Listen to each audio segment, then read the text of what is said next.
rap အစောရ Lil Uzi Vert ဟာ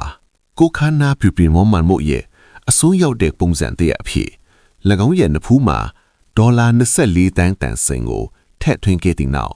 လူမှုမီဒီယာတွေပေါ်မှာပြန့်နှံ့သွားသူတယောက်ထက်ပါတယ်။နောက်ပိုင်းဖျော်ဖြေပွဲတစ်ခုမှာအဲ့ဒီစင်ကိုဆွဲနှုတ်ခံရတဲ့ဖြစ်ရဟာလေ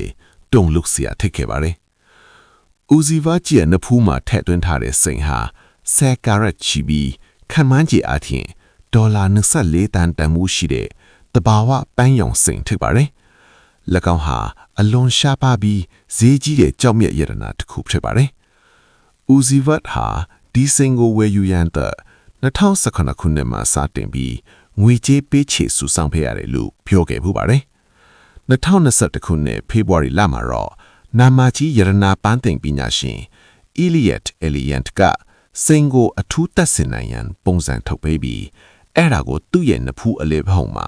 ခွဲစိတ်သက်စင်ကြတာဖြစ်ပါတယ်။ Uzi Vert ကဒီလိုမျိုးပြုလုပ်ရခြင်းဟာစင်ကိုလက်မှာဒါမှမဟုတ်လေပင်မှာဆွဲထားပါကပျောက်ဆုံးသွားမှာကိုစိုးရိမ်ပြီး၎င်းရဲ့နဖူးမှာထည့်သွင်းခြင်းချင်းဘေးကင်းစွာထားရှိနိုင်မယ်လို့ယုံကြည်ခဲ့ကြောင်းပြောကြားခဲ့ပါတယ်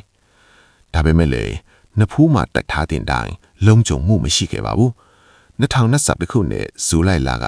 မိုင်ယာမီမြို့မှာကျင်းပတဲ့ Rolling Loud ဂီတ